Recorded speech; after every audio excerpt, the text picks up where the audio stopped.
Hello, everybody, and welcome to the Northeast Scene Podcast. This is Keith. And Tommy.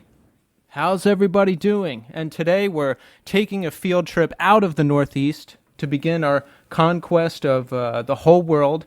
And we're talking to the guitarist and the member of Rising Austin, Texas Stars, Glassing, Cory Brim. Woo!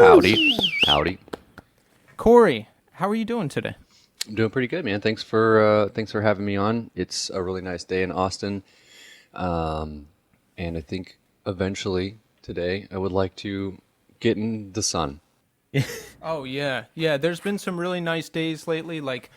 Well, first of all, it's weird because I think most of us have not been outside very much for the past 3 months, Exactly. and I'm going nuts. And just like I was walking around last week, last Sunday, I went to the park with my girlfriend and her friend and her friend's dogs, and we all had our masks on and stuff. And I was like, "Fuck, being outside is exhausting. Like, I'm not used to all this walking around and being around people. It's hard." It really is, and wearing a mask outside is not super fun, but it's kind of important.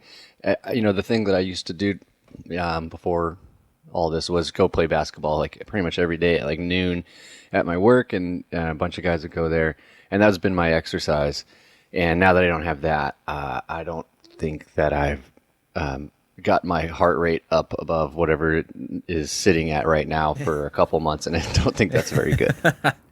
Yeah, I'm looking forward to things slowly going back to normal. And I plus, like, most of the time I listen to music was when I was walking around and taking the subway and all that stuff.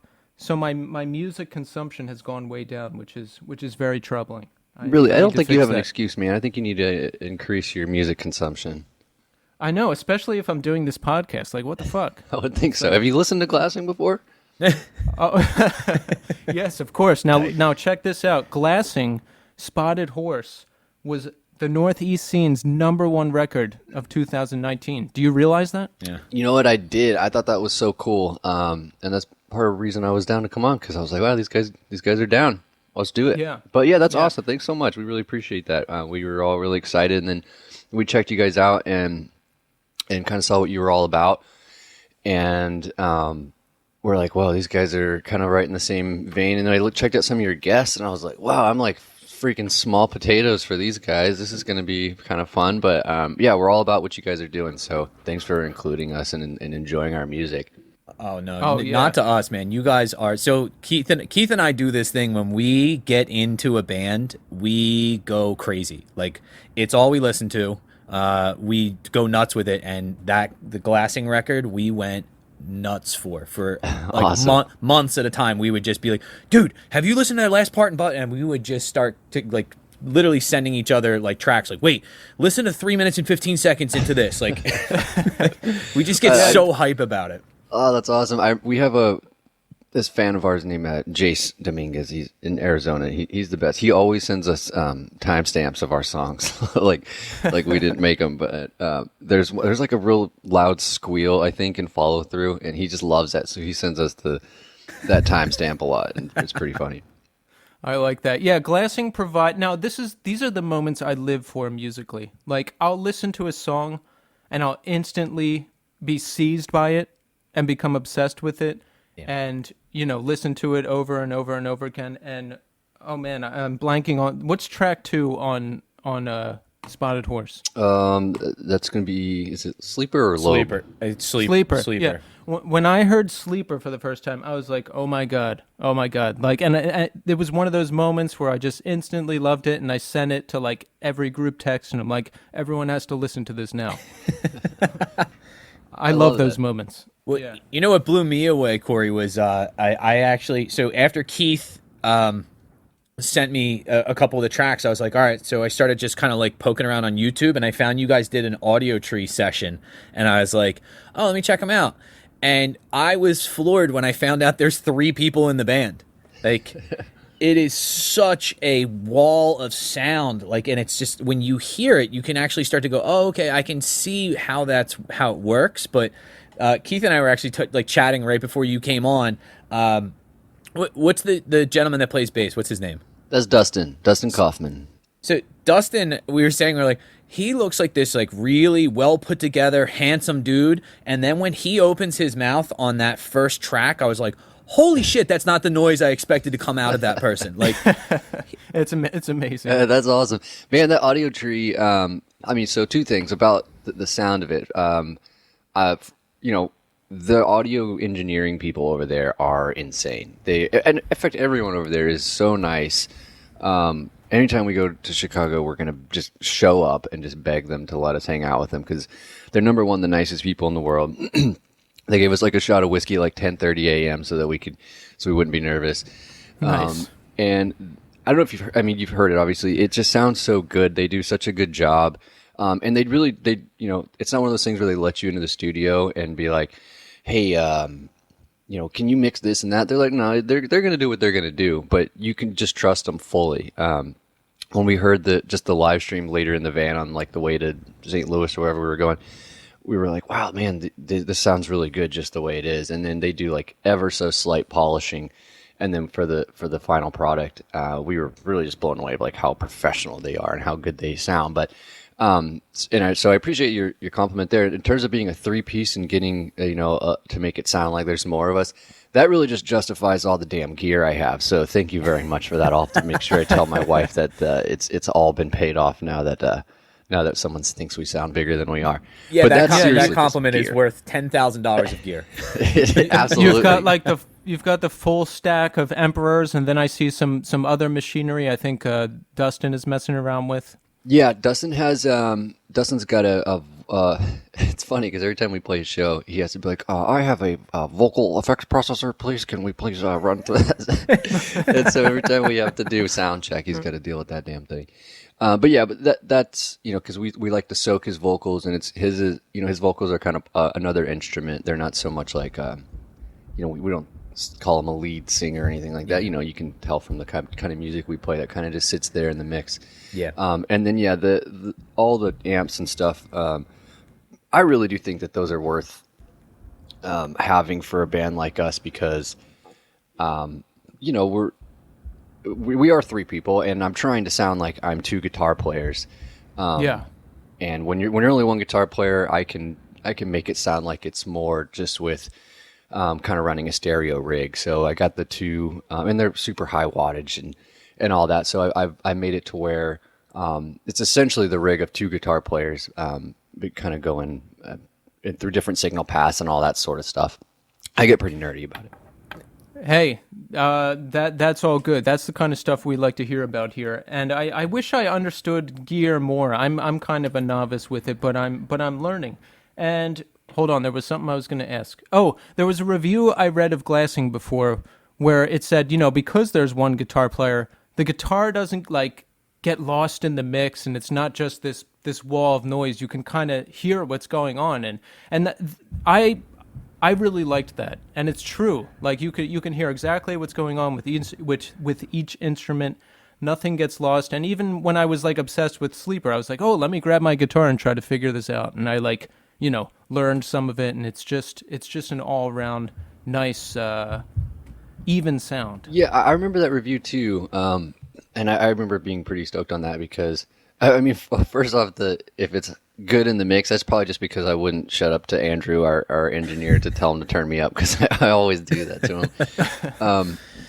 But yeah, I remember that review, and I was pretty stoked that you can hear it. And kind of the way we mix too is, I set myself up like it's 2 guitar players, but we also kind of record like it's 2 guitar players. So I don't know if Andrew would be stoked at me telling this, but we our trick kind of is to just put one of my takes in the left ear, and then I do the exact same thing for every single song. Everything that you hear is me actually playing the album twice and essentially throwing it in the left ear and then throwing the other one in the right.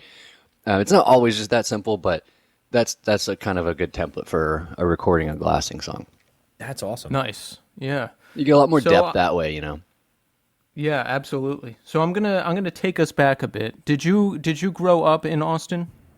Yeah, that's a good question. I didn't. I grew up in Texas and then left for a while and came back. So I grew up in Houston, actually, where I was born till 10, and then my family moved to Salt Lake City, where my parents had a job there. And then I was there till high school, and I was 18 when I left. But that's kind of where I got into music, and then I moved to New Orleans for college, and then moved to Austin in 2008. So that's kind of my geographic journey, at least. That's awesome. Gotcha. So where did you discover the scene and like hard? Then let's talk about this. Was hardcore your first entrance into the scene, or did you come in through another genre? Yeah, I mean, I got there pretty quick. I could go back to, all right, first off, my very first CD was Mariah Carey Daydream. So, off the bat, I'm like listening to some heavy shit. Yeah. And when I was, I've always liked music my whole life. When I was in fourth grade, I rocked a lot of soft rock R&B. I was into Richard Marx, Boys to Men, like everything. Well, if you want to go back even further to that point, my mom was giving me tapes of LL Cool J when I was probably like 4. Oh, nice. And now that I think about it, I'm kind of like, man, those are some pretty salacious stuff going into my ears at quite a young age. I remember like definitely trying to go to bed and hearing like doing it and doing it and doing it well. That can't be good for a kid that young. But yeah, I mean, and also my dad is a musician. He's been kind of doing like adult contemporary rock, playing acoustic guitar and bands since he was 12. So I mean, I think that's where I got like the music bug. Started playing saxophone when I was 10, and did that for a bunch of years, and so did jazz bands and that sort of thing. So I think that's kind of where I got my musical interest and chops, I suppose, and kind of had to learn all the scales and the circle of fifths and modes and all that kind of stuff, and did some of that in college as well. But with guitar, I'm not actually classically trained. I took a few courses, but saxophone is where I got into like music theory, but I don't really apply that very much in guitar. It actually I mention this sometimes, which is kind of interesting, that the way the guitar and the saxophone's scales work, your fingers are going down on a saxophone to make the notes go lower. And on a guitar, your fingers are going the other way, right? So if you go, the lower you go on a guitar, the higher the notes get. So I think that always kind of jacked me up in the way that I play, and I probably picked up some weird habits because of that, switching from an instrument like a saxophone and going into a guitar. But you asked about hardcore music, and I'm not talking about that shit at all right now. So I can transition. No, there's two things I usually ask our guests, and one is how you got into the scene, and I'm interested in the instruments folks play and how they played them too, because I started out on bass, and then I moved into guitar, and I never really took lessons. I think I just have a pretty good ear, and I was able to read very basic tablature, so I just took it and ran with it from there. So with the artists that we love, I'm just always curious about how they learn too, because I mean, you guys are writing our favorite songs, so I'm like, well, how are they doing it? We can get into that for sure. Let me answer your first question so I don't get lost though. Yes. Because I enjoy talking about how I kind of got into this type of music. And I guess I'll kind of first say too, Dustin and Camacho and I all listen to a lot of different music, and even how we got into music is different. Camacho and I have a little bit more in common. He's our drummer. And Dustin just kind of wasn't into music very much, I think, when he was a little bit younger. But he also we tell him what to listen to now. But he's got good taste for sure. Camacho kind of got more into like, I think early, like, Promise Ring and some of the early like emo stuff that I think him and I both got into. And then he kind of went there, took that he got into the Chicago noise scene after that. So he comes from a different, a kind of a different path, but we can always agree on jamming some emo in the van. It drives Dustin completely insane. But so I kind of started with that kind of stuff too. So after the LL Cool J and Mariah Carey phase, I think Oasis was probably one of the first, kind of rock bands that I was pretty into. And then, like in middle school, skateboarding. That's always kind of where a lot of punk and metal and hardcore dudes get their start getting their music from, it's skateboarding and watching skateboarding videos, and going from there. So I also went to like a Catholic high school, and no one there was really listening to that kind of music. And I think it was like a sports high school. And then I didn't make the basketball team, so I was like, screw it. I'm just going to like get into punk rock. I think it's pretty much what happened. Yeah, I also went to a Catholic high school, Nice. and it was still like the era of like jocks versus everybody else. It was. Yeah, and there was 2 kids who listened to hardcore besides myself that I knew of. And I remember in my religion class, they're like, bring in some religious music that you like. Now, I wasn't even into hardcore at the time, but my friend had the Zayo Where Blood and Fire Bring Rest CD. I was just about to say that one too. Yeah.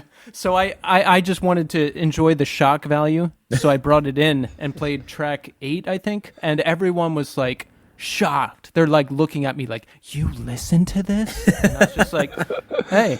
That's so good. Yeah. Yeah, I had a friend, he was a little bit older than me, and he was trying to help me like get into better music at the time. And he definitely brought me like some Zayo and like some Living Sacrifice, all that solid state Christian, Tooth and Nail and all that old, all that stuff. And yeah, that's how he kind of tried to get me into that. I remember having a similar experience in high school where I had to bring in a CD to play some music. It was also for a religion class. And I think it was like Black Sails in the Sunset that I brought, like the AFI CD. But like I didn't buy it, I burned it, and then there was like Sharpie all over it and probably some like glitter and paint and crap too. I remember bringing it to my religion teacher, and he was like, "What is this? I'm not playing this. This looks like it's gonna break my damn CD player." Wow. But he put that on. But yeah, I mean, like trying to navigate that kind of music and world in a pretty conservative high school was actually kind of the fun of it for me. But also, and I say this all the time, in Salt Lake City where I was from, you probably seen SLC Punk and all that, right? Yeah. Oh yeah. And probably not too different from the Northeast scene where it was pretty polarized even within that hardcore community. And I was pretty young, so I didn't see a lot of this stuff happening. But I was aware of it. With Earth Crisis type antics going on with. I mean, people went to jail. A lot of violence and a lot of that sort of stuff. So I was just going to say they did that thing on, remember they used to have that TV show called Gangland where they would profile different gangs all around the country? Yeah. One of the ones they did was about, I think they just called it the Straight Edge Gang, but their focus was FSU, which was huge here in Philly and Boston and New York. But one of the things they do talk about is there was, I guess there was a fight outside of a show where somebody was hit with something and was actually somebody died, and I remember them from that episode being like, "Wait, isn't that like the place where all the Mormons are? Like, is it like real? There's like punk rock out there? Like, it just didn't register with me. I just thought it was like solely like a coastal thing, like everybody in California and like the East Coast, and that was it. Like everybody else in the middle of the country was like completely left away. And I was like, wait, yeah, and no, it totally made its way out there, and I think it was even worse out there because the counterculture was so strong with such a conservative place that Utah and Salt Lake City are, with the religious presence there. The people that are fighting against that are going to go pretty hard the other way. And that's sort of where I kind of got into some of that music. I mean, that was already established, I'm 34, so that was some of that was happening before me. But then it sort of evolved into like Salt Lake City is kind of a nice haven for like really chaotic hardcore. So I remember some of my first shows were seeing the bands that eventually became like Gaza and Cult Leader. Oh wow. Some of the dudes that were in that stuff, yeah. And then there was a band called Form of Rocket. That's really probably not very well known, but kind of had this like Drive Like Jehu hardcore thing going on. And so there was a lot of the local kind of bands that got me into it. I mean, of course, prior to getting to that, I was navigating around like Green Day and that sort of stuff, kind of pushing me that direction, and then. Going to Warped Tours and stuff like that definitely helped shape it. But Salt Lake City is also kind of like 2 years or a year and a half removed from everything. So like while my buddy and I did watch the Converge DVD while we were in high school, I don't think we weren't getting a whole lot of those types of shows nationally coming through Salt Lake. So it took me a little while before I kind of caught on to some of that stuff. I think I had probably listened to Jane Doe when it had come out, but I wasn't to the point to where I listened to it so much that I could play those songs or anything. And I think the reason I bring that up is because I did do just a funny little cover when we were in quarantine pretty hard at the beginning, and I took Concubine, and I made like a video of me. Like first I was trying to like learn how to play it. Me and my friends try to challenge each other to learn how to play songs. That one's just insanely difficult. So I did my best on that one. And then I have a pet rabbit. He's 8.5 years old. He's named after Willie Nelson. And he was on this ear medicine because he gets these like inner ear infections. This poor guy. It's really cute though. And so we have to put this ear medicine in, and he shakes his head like crazy. So I took a video of him shaking his head, and it looked like he's rocking out. And I mashed it up with like the Converge video of me playing that Concubine, and I gave my wife the guitar for a second. I was like, dude, just rock out for a second. Took a video of that, and then mashed it all together so it looks like she's playing the song, my rabbit's rocking out. I'll have to send you guys. It's pretty funny. Oh, I gotta see that. That's amazing. I'll send that to you. But anyway, I wouldn't even know where to begin trying to learn that song Concubine. It's just, I mean, don't they use a lot of weird tunings too, don't they? yeah, he does. There's it's just, I think it's pretty much essentially drop C, but there's one string that he drops down another half step. Wow. And that gives it. I think they wrote all of Jane Doe in that tuning. I could be wrong, but yeah, it took me a while. I didn't nail it cleanly because that is an insane song, but it's a fun one to kind of learn. I read some interview with someone from Converge recently, maybe Kurt, and yeah, he said he invented a tuning, and that's the tuning that they use for pretty much all of Jane Doe. I remember him saying that. That's what I read too. And I also recently learned that you can figure out a tuning based on the string tension and the gauge of the string, which is kind of cool. So if you had some information about the strings he was using, and you knew relatively like what the top note was, you could probably figure it out. There's this dude named Michael Mason. He plays guitar in Cult Leader. I just bought a guitar from him.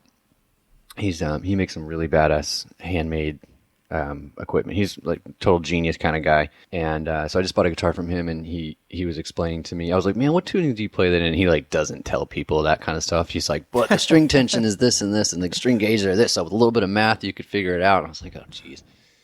I love it. It's like a version of like asking a guy who he votes for or like how much he makes. It's like asking a musician what they tune to. It's like, oh, I'm not going to talk about that. No. Exactly. Yeah, he didn't want to get into it at all.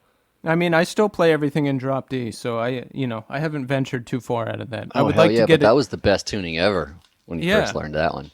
I love it, and I want to get something in drop C because now let me ask you this: I was at a guitar shop, and the guy says, if you have a guitar in drop C, you want to leave it in drop C because if you want to get it set up for drop C and leave it in drop C because if you're tuning up and down, it could fuck it up. Is that true? Yeah, well, it depends on when you ask me. If you ask me in present day, I would say, yeah, that is true. But if you asked me 3 years ago, I'd be like, what are they talking about? And that's why I have a guitar with a weird action. So yeah, that's totally true. I would like to get one set up in drop C because that's what everybody's playing in now, and it just sounds super heavy. Yeah, it's a great tuning. I don't mind telling my tunings. Drop C was the first album, Light and Death. That's the whole album is in that one.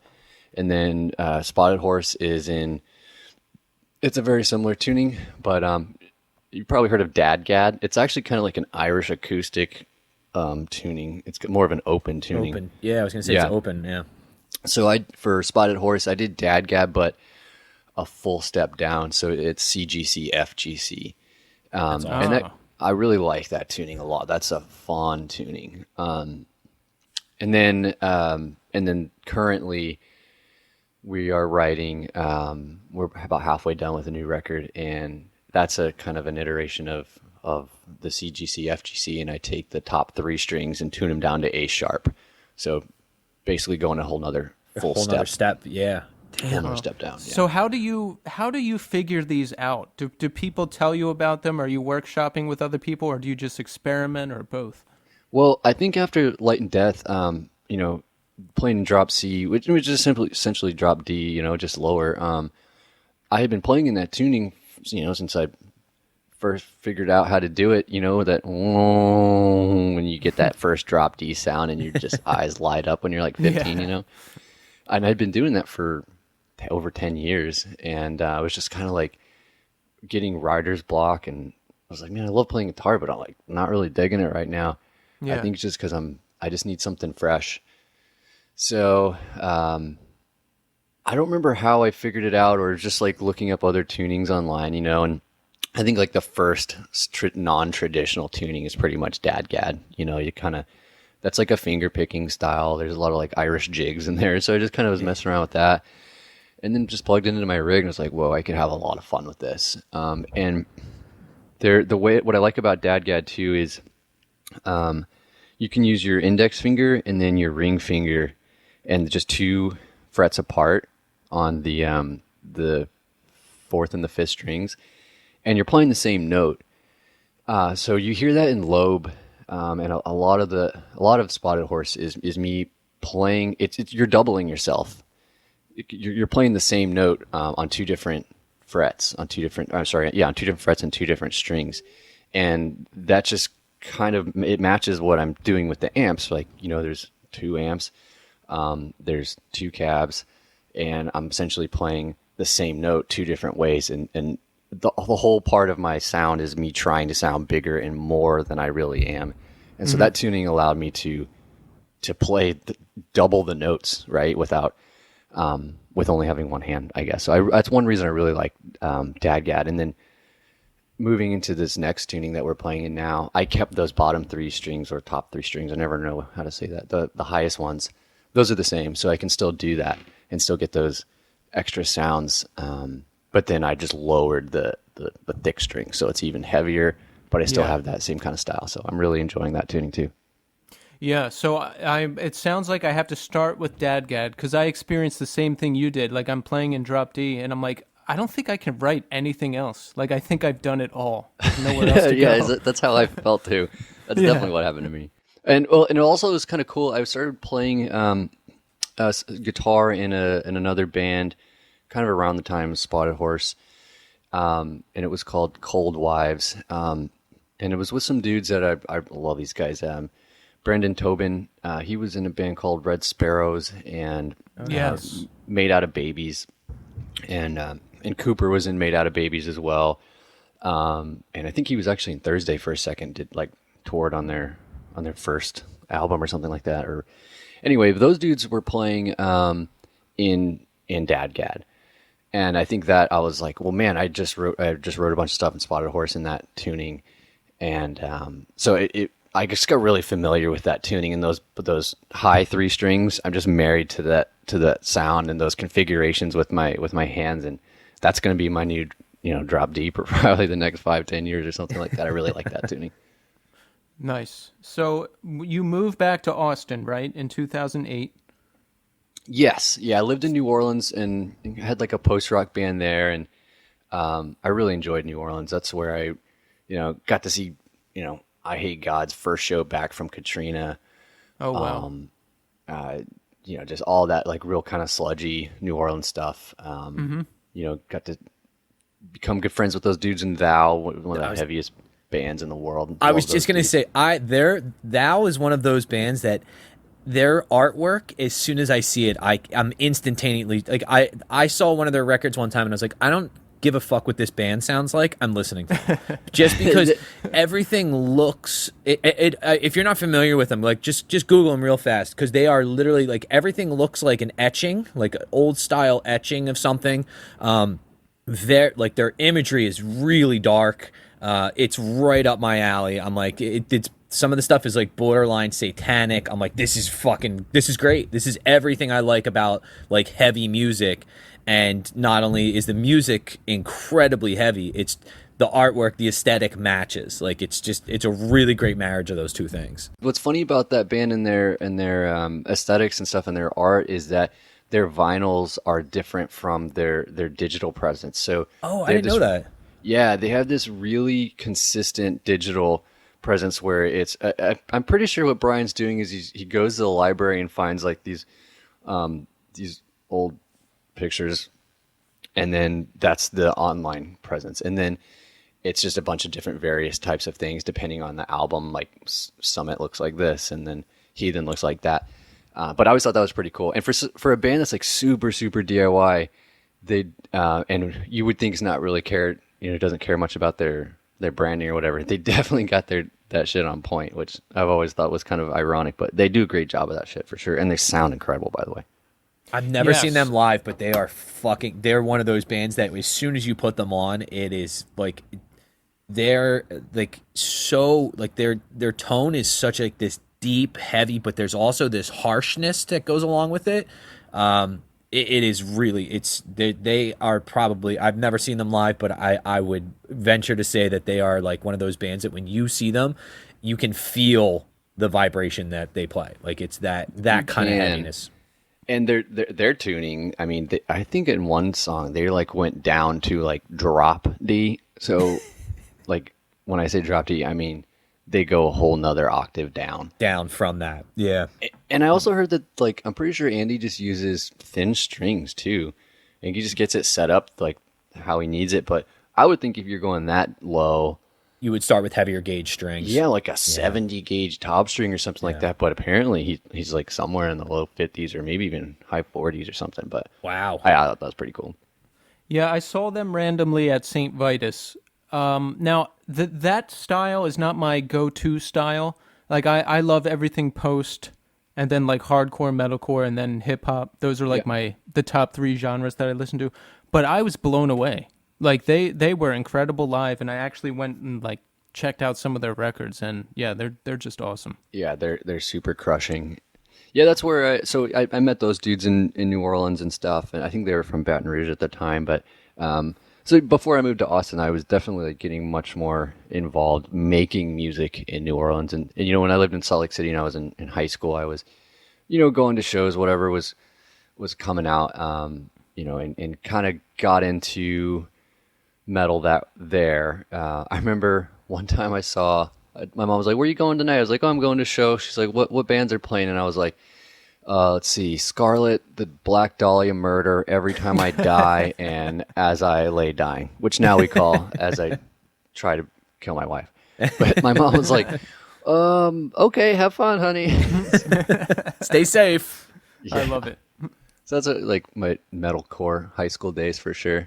Was into that kind of stuff. And then New Orleans, I started making music. And then moved to Austin in 2008 and had a hard time trying to, I was new to town, so it took me a while to like find people and friends. Actually, Dustin and I, our old bands played together in New Orleans when I still lived there and he was living in San Antonio, and they toured through New Orleans, and that's how we met. So when I moved back to Austin, I reached out to him. And we kind of became friends and started making music not too long after that. So that's kind of where Austin and Glassing kind of started. Oh, okay. So yeah, that was something I wanted to ask about, because I moved to New York City in 2012, and I was like, this is it. It's going to be a new chapter for me. I'm going to get really involved in the music scene. I'm going to be in all these great bands, and it didn't quite happen. I was in a couple bands, but I just found it incredibly difficult to find people, and to find people to join a band or stay in a band, or to find people that I actually wanted to play with. It was just really, really, really hard. It is, man. It's really tough, especially when you're new somewhere and trying to get to know people. For a while there, I was just playing. I had a practice space just for myself, and I ended up writing like a bunch of, ambient kind of noisy solo stuff and was doing that for a while. And I remember I played when I kind of realized I didn't want to do it anymore. I played a little noise show upstairs at like an art gallery. And, I had like my full stack, and I think like 2 other amps for like samples and stuff. And then the next person that played just pulled out a Coleman camping table, it's a fold-out table. Oh yeah. And just put their laptop on top, and then just played bird sounds through a PA for 35 minutes. I was like, I need a drummer. Yeah. I need to play music with somebody. So from the time you moved to Austin, were there other bands you were in first, or was Glassing the first full band from when you moved back to Austin? Yeah, there was a hell of a lot of attempts, but and a bunch of raw recordings. We always use a little Sony camcorder to record our practices, and I've had something like that for a long time. And if I go through my computer right now, I could probably find 5 different bands that never played a single show that I was in, starting in Austin. Just going through drummers and trying to find people that clicked, and a lot of times just me and a drummer. So yeah, that Glassing was the first thing that really that made any sort of progress for sure after Austin. So how did it come together? You meet Dustin. How do you meet your drummer? Yeah, Camacho, right? Yeah, Camacho. So Dustin and I started writing together with another drummer friend of ours. He was actually more of a guitar player, and so we were kind of writing songs with him. And then we were playing. We actually played a couple shows. I don't think we really count these as like official shows, but we played a couple shows, and it was like instrumentally. And Dustin was playing bass through like a guitar cab, and the songs were. I don't think we were playing any of the songs that even were on like the 7-inch and stuff. But we played a show with a band called Lechuguillas, which is Camacho's noise rock band, and they are insane. I mean, they like became like odd, like almost local legends, like really quick, just because they were so skronky and dirty and just like fucking weird dudes, but they're the best. And so, and I'm not even, I'm not like a huge noise rock fan so much, but I get it for sure, and I love the passion behind it. And after just watching him a few times, I mean, I was straight up a fan of Lechuguillas before I knew Camacho at all.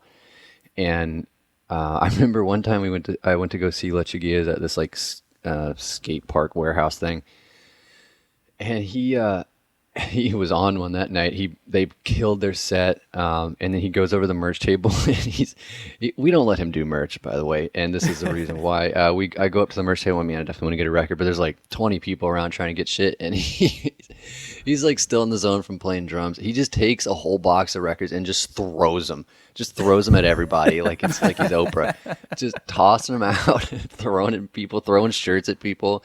Didn't ask for any money, and I was like, okay, well, if that dude's ever in a band with me, he's not doing merch. But I still have that record, and they were just so good, man. And we played a show with them one time, and somehow the conversation just kind of came up that it would be awesome to jam together sometime, and then and then he ended up just joining the band, and that's kind of how that happened. That's awesome. And it sounds like the key is just perseverance and like still doing it. Because I've talked to a lot of artists where even if they don't have a full band or even if they have no band, they're still doing it. Like they're recording demos themselves or playing solo gigs or going around to shows. It's like you have to be in it. Dude, yes, man. I think that's exactly the kind of mindset that we have. And I've noticed that for a while too. It's just that there's some bands that maybe they're just, not the greatest, but you stick around long enough and you can kind of make some progress just by the virtue of just keeping at it. And I think that we're trying to do that too. I kind of realized today that we played our first show like almost 6 years ago, actually. So it's, oh really? Yeah. So we've been kind of, we did a lot of nothing for a long time though. But we did go on our first tour in 2015. That was relatively lengthy. But yeah, I mean, sticking through it. Yeah, I think Keith, the connection I always think of is like, remember when we first started going to shows and you would see All Else Failed? Yeah. And you were like, oh, okay, all right. Like, they're noisy and they're loud. And it's like 20 years later, they're fucking one of they are, like when they come around, like Keith and I go crazy for them. Like they are. It doesn't matter where we are or what we're doing. We drop everything and we go to the show. That's it. That's awesome. They're one of those bands that have, this is, it's going on 20 years now. They've been doing it. And it's like, they get better with age. and then there's like stuff that you go back and listen to because they have such a broad catalog of stuff that you rediscover things that you didn't even know you forgot. It's just they're just like the example of like just keep going and persevering and just keep doing it because you love it. Yeah, even taking it back to Converge. Converge was around for like a long time before they even got to Caring and Killing and Petitioning the Empty Sky. There was like many years. Oh yeah, that Converge DVD I remember watching in high school. I think part of the reason I didn't like pick up on them until You Fail Me kind of came out was after watching that DVD, I was like, man, these guys are kind of, I don't know how refined they really are, but it's because the first 30 minutes of that DVD is from like 1994 or something. Yes, yeah. Yeah, they've been around for a long time. Yeah, it's a great example of someone stuck around, but they're also kick-ass. When you look out in the crowd and you see a lot of people with Jinkos on, you're like, what year was this? What the fuck's going on here? That's true. So Glassing gets together around 2014, is that correct? I would say that's correct, yeah. Okay, so we're together, we're playing shows.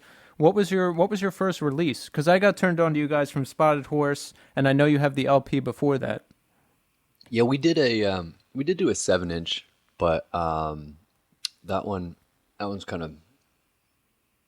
of shed that a little bit. I think our songs like at first were a little more like, I think some of that New Orleans stuff was still kind of rubbing off on me, like playing a little bit slower and kind of more like maybe even like stonery kind of stuff. Okay. I mean not like Sleep or like Clutch or anything like that, but I mean it was just a little more I don't think maybe it's not as tight, not as fast, not as kind of untraditional. I think Dustin and Camacho helped me, help drive the songs more like that. Yeah. I think that first 7-inch is still kind of cool though. But yes, so I think, but part of the reason we transitioned towards what you hear in Spotted Horse and even in Light and Death is one thing people probably don't know about Dustin is he's like a pretty virtuoso kind of like math rock guitarist. He was in a band called Feuding Fathers. I think the drummer from that band is in New York City right now. We stayed with him. He lives literally around the corner from St. Vitus, so when we played there, we just walked to his house. Oh, nice. But anyway, those two, his name's Mason. Dustin and Mason were in a band called Feuding Fathers. And that is just shred-tastic. Terra Mellosy type stuff. And so Dustin, I don't know if it's, full-on ADD or what, but he is just, he's very down to just move around and go fast and do crazy times and that sort of stuff. And I think he helped push us in that direction, which, I mean, it's not like we're playing like super crazy stuff like that, but, like the beginning of Sleeper and stuff like that, where it's a little more chaotic. I think I kind of helped bring the chaotic-y hardcore type style to it, but he kind of brought the freneticness of it in general, and Camacho was in a noise rock band, so that's just what he wants to do anyway. So that's kind of where the sound evolved, I think. So that was what I was going to ask is like there's so I in probably sophomore or junior year of high school I was in a band and the drummer from that band turned me on a lot of black metal bands, and I hear some of that influence, and what I'm hearing from you now is kind of like it's not really a black metal influence as much as it's kind of like a combination of these different things that just kind of came together, and it just so happens to have that kind of same sound. Yeah, that's a good way to put it. At the same time, I do think that we have somehow become almost a band that has a ton of black metal stuff in it. Yeah. But yeah, we didn't really come at it from let's make black metal type stuff. We do tell Camacho to like, just blast right there, just do the blast beats. So I guess that kind of creates, and then with just the double picking that I do on a lot of songs, I guess it could be considered black metal. But we definitely don't go into it thinking like we're gonna make a black metal song. Okay, cool. Because it's like in my head, I'm like, there's times where like actually that opening section of Sleeper, like it's as soon as I heard it, I was like, oh, this sounds like there's an Emperor riff that sounds like not similar, but like I can hear the same style, like it's the same picking style, the same drumming style. It's like, damn, that is really solid. Like that's fucking solid black metal, and then it just goes in that complete other direction with like the post rock sound. So I'm like, wow, this is just, it's such a cool I think that one of the first bands I heard do something like that was like some like Deaf Heaven or somebody, where they like kind of mix these things together. And when you hear somebody that does like can mix something that's so harsh and then so like there's melody behind it, like there's something that's building to, and then it's like, wow, this is just powerful. Like it's something that comes out of there, and it's like it kind of transcends all these different, people try to put like a, oh, it's this genre or it's this or it's that. It's like you guys just have all of these disparate parts that just come together, and it really sounds like like honestly, if you turn someone on a Glassing, like they go, I've never heard anything like that. Like that's like the biggest thing I hear when I show people the band. They're like, oh, okay, it kind of sounds like this and this mixed together. I always get like it's like if This Will Destroy You or like Caspian started a black metal band. I'm like, yeah, okay. We see that a lot in like the reviews and stuff. It's kind of funny because if a review comes out, we already kind of know they're going to spend half the review talking about how we mix different stuff together. Yeah, and that does happen. And yeah, I mean we're down with Deaf Heaven and what they kind of do. I remember, was it maybe 2011? They played in my house, which was pretty cool. Wow. And that story is kind of funny just because I told and I think it was Touche Amore and Caravels, and it was a pretty sick show. But I remember telling everyone there, I was like, hey, I'm leaving at 10, so the show's got to be done by 10, and like I'm not even gonna be here, so if the cops show up, you got to deal with them yourselves. So I left at 10, like I think as Deaf Heaven was playing, and then the cops definitely came. My roommate texted me, he's like, dude, I had to walk through the living room while a band was playing, just between the guitar player and the drummer to get into my room, and it was like Deaf Heaven playing in the living room. And he was so pissed, and of course the cops came, and he had to deal with them instead of me, so that I don't think that dude ever forgave me for that shit. But I got off topic there. But yeah, man, I think that sound is definitely, it just kind of comes out, I'm sure through influences that we have. But yeah, I've never heard anyone say that I could play an Emperor riff, so now I'm pretty stoked. Thank you. that's awesome. Yeah, there's since Deaf Heaven came out, there's been a lot of bands toying with like the post black metal thing and mixing a lot of their genres, and I love all of these types of bands. You guys, Holy Fawn is another one. Tommy, who's that band from Toronto you turned me on to? Respire? Oh, Respire, yeah. Yeah, they're another one. I love, like, for Glassing especially, like, because there's bands that take elements of post-rock and post-hardcore and metal and all that stuff and mix them. But you guys do it, and it just sounds like completely yours. You know what I mean? Like, it's not like, oh, like Tommy was saying, it's like, it's not just, oh, they're doing this and this. Like, Glassing is Glassing. It's like its own entity, and it's awesome. Thanks. Yeah, I think it's just kind of just the amalgamation of the three of us. Maybe it's partly that I used to play the saxophone and my fingers go the wrong direction. Who knows? Something along those lines. But yeah. You mentioned Holy Fawn, and I have to just take a second to say that band is absolutely incredible. Yes, they're just unbelievable. I finally saw them. They played at St. Vitus, and I remember, whenever I see the band, it reinvigorates my interest in the records, and I went and just listened to Take Me With You, like, again and again, and I was like, oh my God, these guys are, like, incredible. Just incredible. They're so good. I'm jealous you got to see them at St. Vitus. They came through Austin just the one time. It was funny because we've been talking with them for years about trying to get a show together, and we're always like, hey, if you ever come to Austin, let us know. And then they come to Austin with like Thrice and Me Without You, and they're like, I think we're good on the show in Austin. I think we got to take care. But we first kind of got introduced to them, I guess that was 2017. We did a West Coast tour with This Will Destroy You, and the last show of the night, or of the tour, was in Arizona. I can't remember if it was Phoenix or where it was.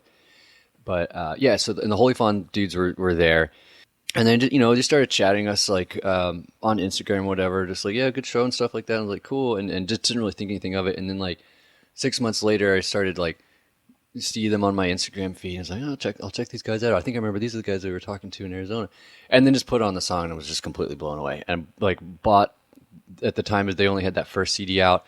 Yeah. Bought that and just became like the instant mega fan. And then they put out Death Spells. Oh yeah, it's unbelievable.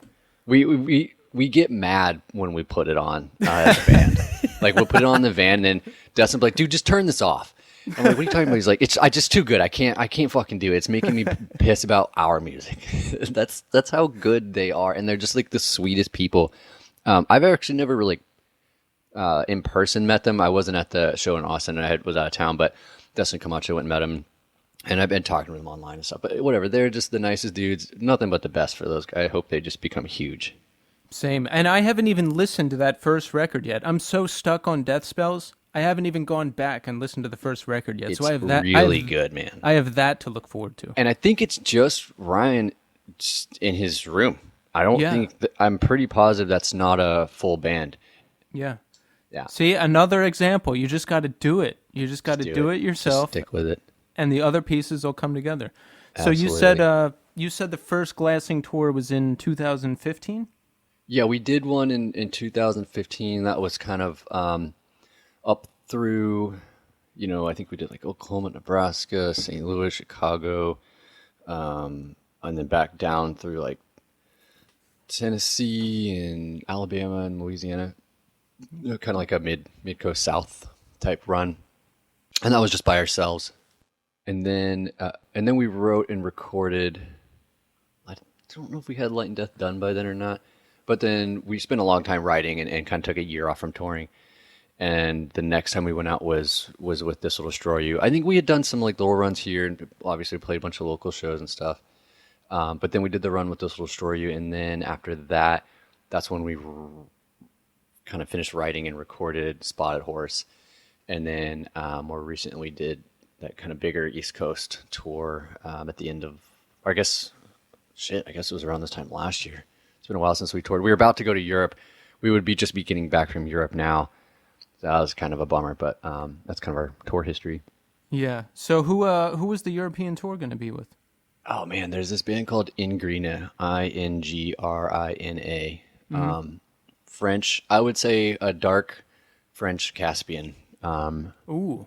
And that's kind of, that's not giving them enough credit even. Caspian's amazing, don't get me wrong, but they're so cool. They have this sound. There's something about, and getting into a lot of these French bands after being in touch with these people for so long. By the way, Medication Time Records is Antonin from Ingrina's record label, and they just put out Spotted Horse on tape and CD, and we're talking about doing some stuff with them in the future potentially. But he's turning me on to like all these different French bands, and man, I kind of realized like there's the sound of like the post-hardcore stuff in France is really where we should be. Like that's where like the kind of the market is, I suppose, for the kind of music we play. Like in the U.S., it takes you and us, you and I talking from states away over the same thing. There's not a lot of this stuff going on in Austin. Houston's a hole for this stuff completely. Maybe some stuff in Dallas are more into like post rock than the heavier side of it, I think, or just thrash metal up in Dallas and stuff. So, and Austin's got a lot of punk. So finding the niche of the kind of music we play has been kind of hard. So yeah, this band Ingrina is kind of just right up our alley, and they just kind of reached out to us and said, "Hey, we really love Spotted Horse. Do you think your label would let us put it out on tape? And also, do you want to?" We were simultaneously getting hit up to come play this fest in Belgium, so we were like, "Well, yeah, we can't just only go to Belgium though. We would need to tour around it." So we said, "Hey, there's this label that wants to put our stuff out on tape. Maybe they can help us with shows." And then they were like, "Yes, we can. Actually, I'm in a band called Ingrina. Check them out." And was completely blown away. I just got the record in the mail the other day. This two XLP just masterpiece. So go check that out. It's called Ederlease, I think. But yeah, that's who we were going to go tour in Europe with. Nice. So hopefully that'll happen again whenever the music industry opens back up, which is looking like next year. Yeah, by what everyone's saying. I think next year. And we also had something in September. We were going to do a little run with a band called Grivo, which I think you guys would like. Grivo. They're Austin homies, and it's just really pretty melancholy shoegaze stuff. Nice. Oh, Definitely I love that. check that band out. Yeah, we were going to go up there to do a run up to Post Fest. Yes. Have you heard of Post Fest? Yes, I saw it because I saw you guys and a bunch of other bands I like were on that. Yeah. Yeah, I think I don't know how much they had announced, so I don't want to say too much. But I know the one that we were going to be on was the first day. that was This Will Destroy You, Grievo, Us. I can't remember the other two bands, but I remember them being pretty sick. So yeah, we were going to do that too.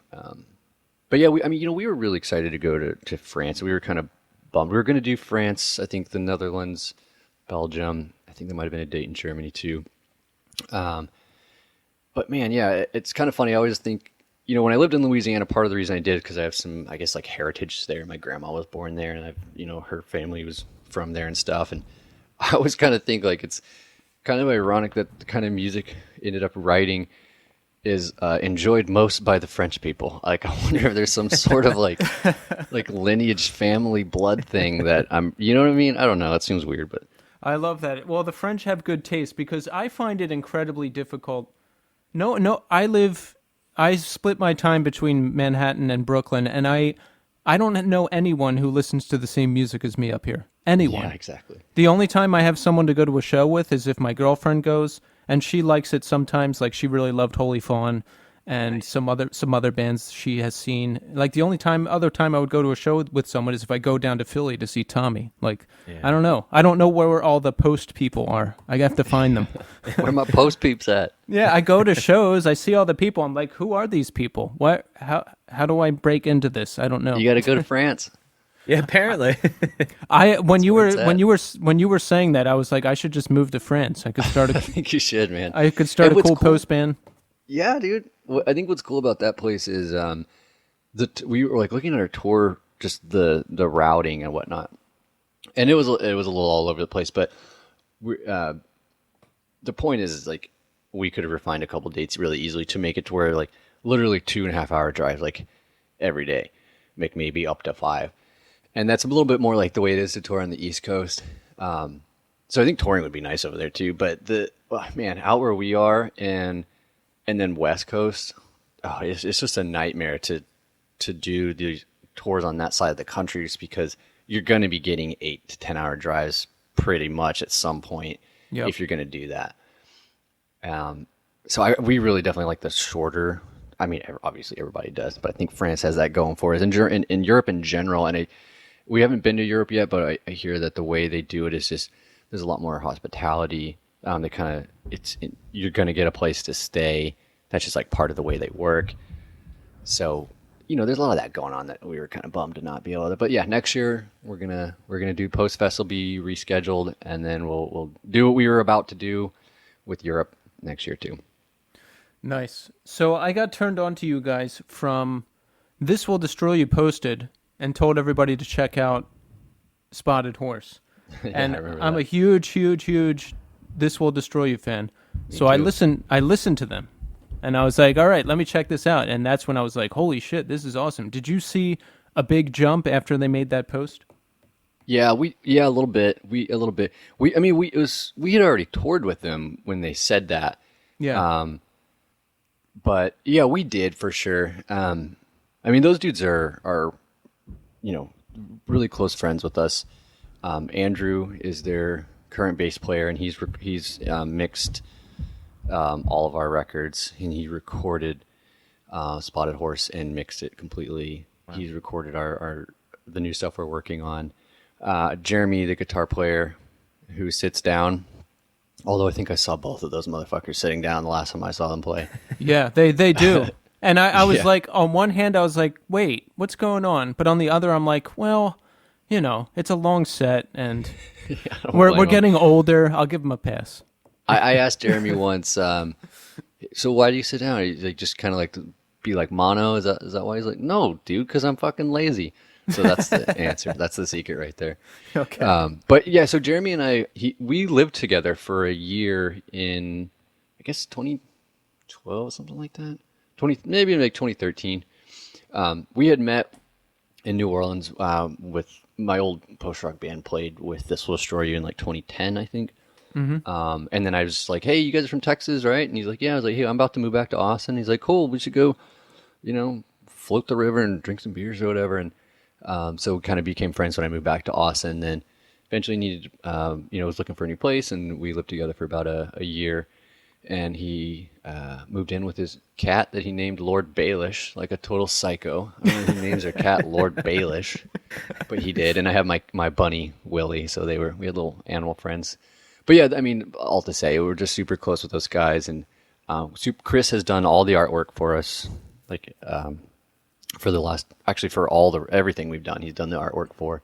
But they're just the fucking godfathers of post rock, and they're our uncles. You know, they kind of help, but they've helped us with everything. They're the best. Have you ever seen that? Corey, you ever seen that meme where it's hold on, I already know what it's gonna say. Can I guess? yes. Go ahead and guess. All right, it's like, I don't know what it's from. It's probably some sort of anime or cartoon thing or something. And it's this big character, and it's this little story, and it's them carrying the rest of the post rock scene on its back, On their right? shoulders. Yes. All right, never mind. Yeah, I think I mentioned that on the audio tree thing.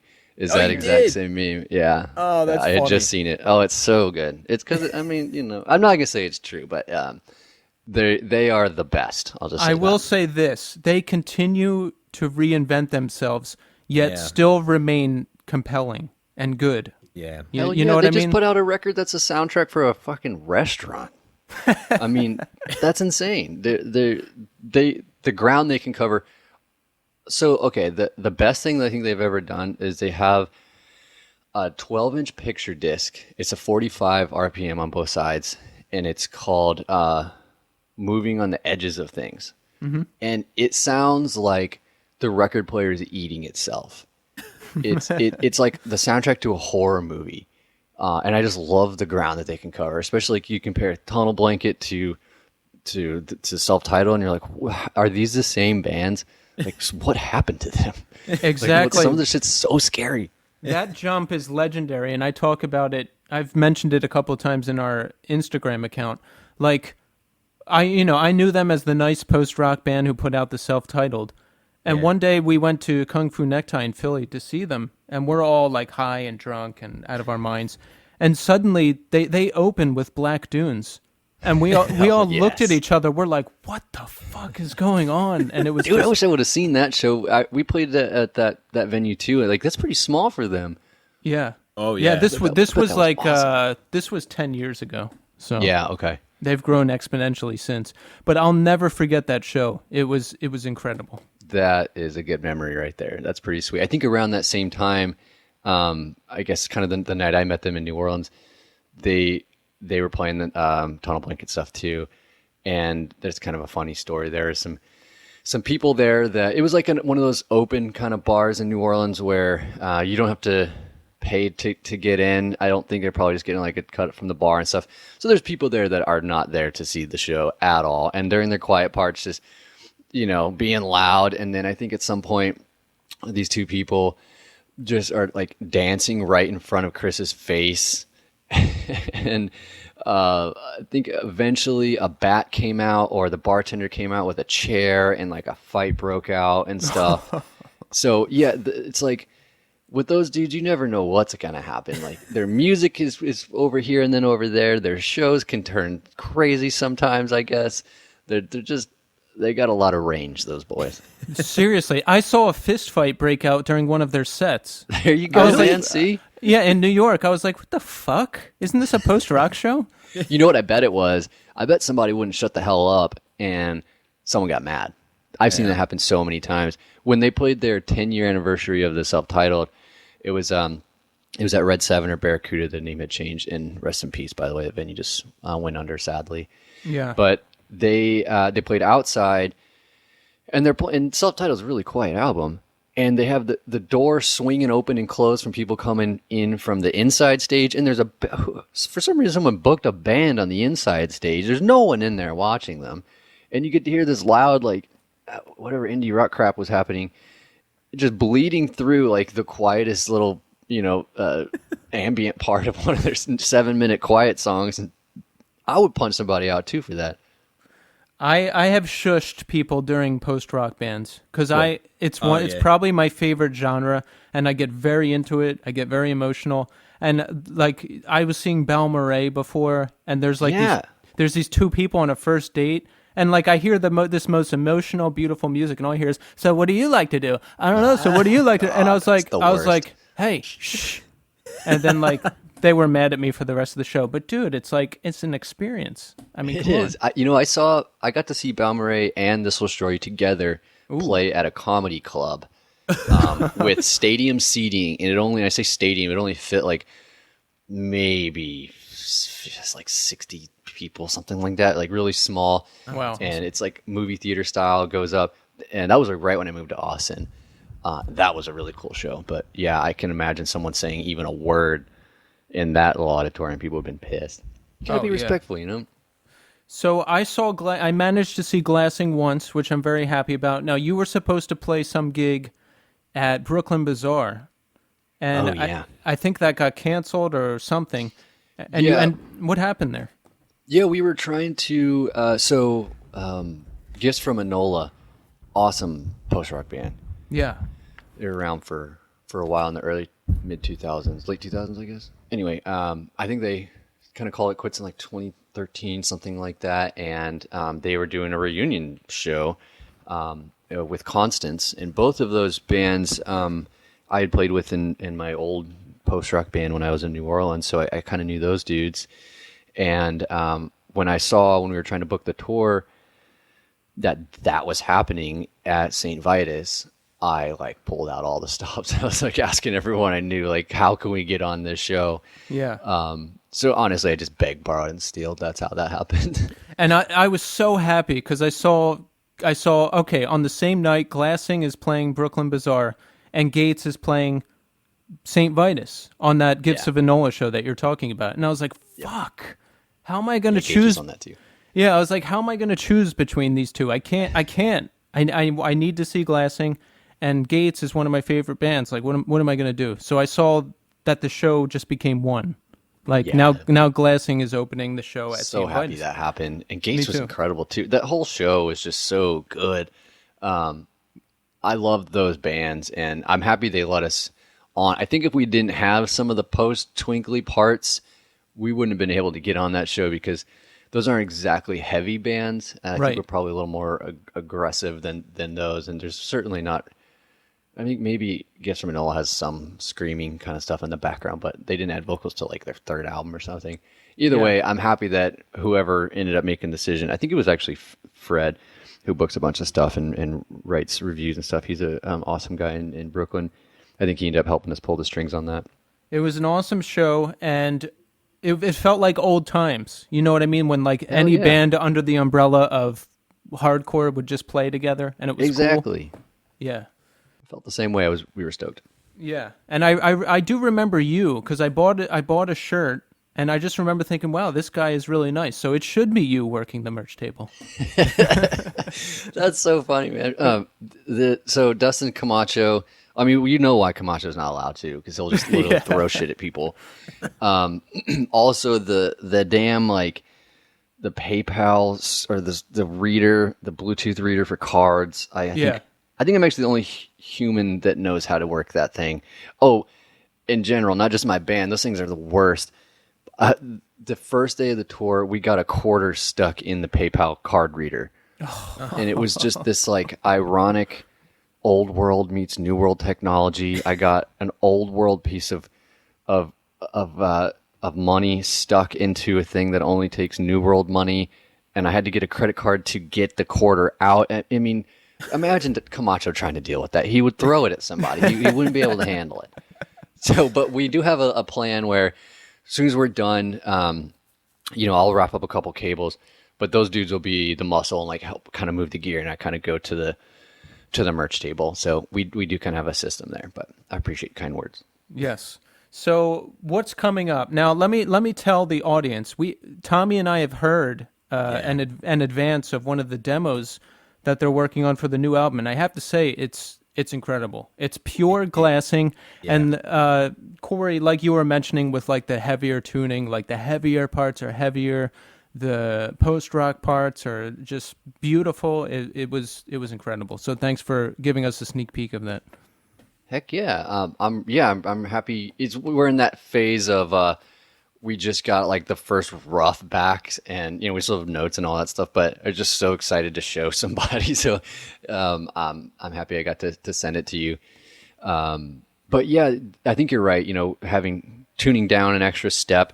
You just get a little more of that crush. Oh, yeah. But I'm keeping the same tuning on the high stuff, so some of those parts are kind of familiar.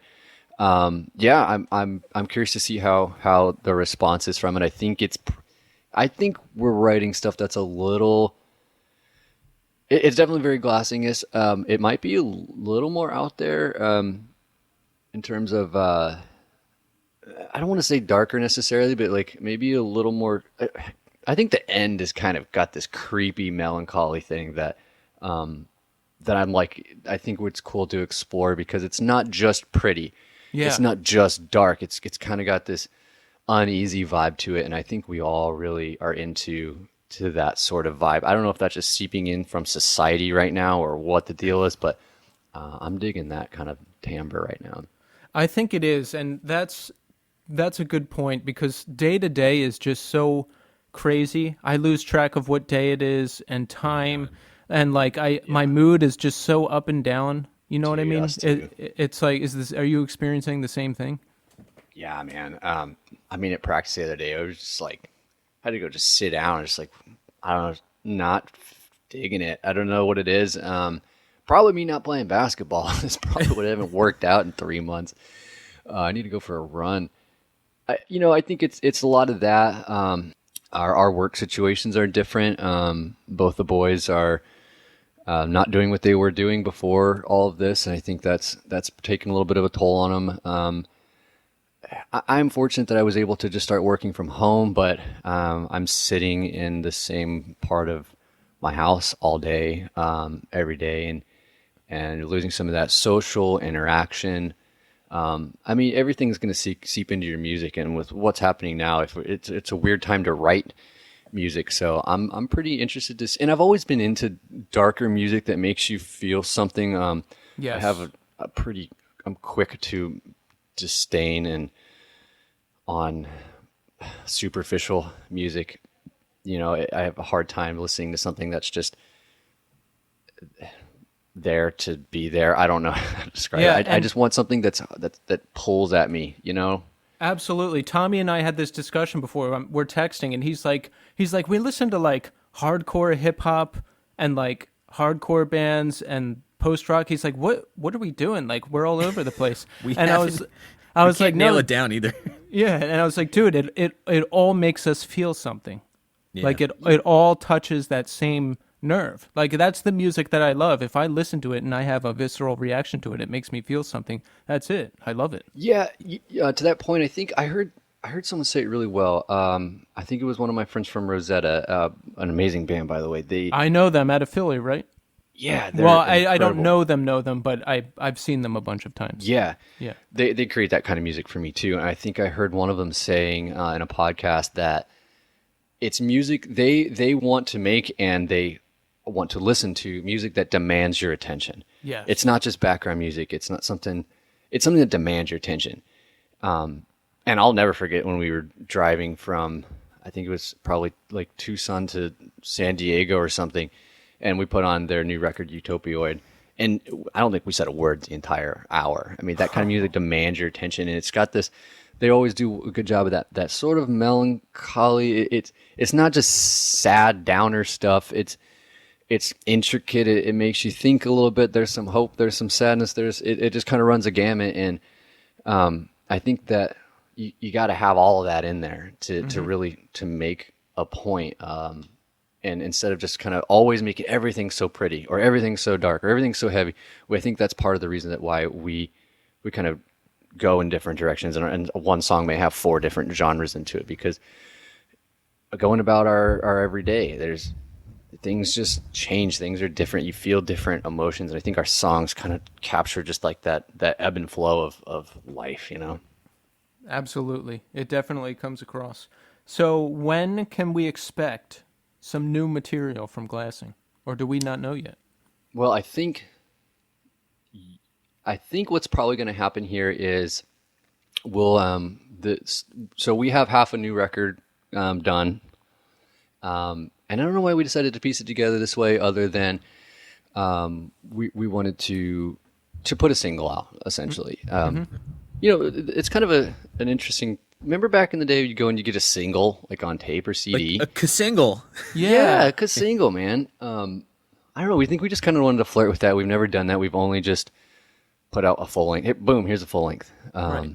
You know, so I think this time we're like, let's trickle it out a little bit sooner. I think Holy Fun had Arrows out for like 18 months before Decibels came out or something like that. And I think that's kind of cool. Like it's almost like you just start the campaign for a new album really early. So I think you can expect to see that a single maybe accompanied with something sooner than later, I would say, probably in the next couple months. That's good.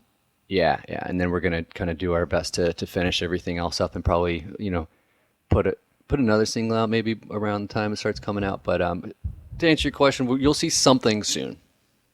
Excellent. Well, we really look forward to that. Yeah. And Hell yeah. so you're also playing in Zyclops, right?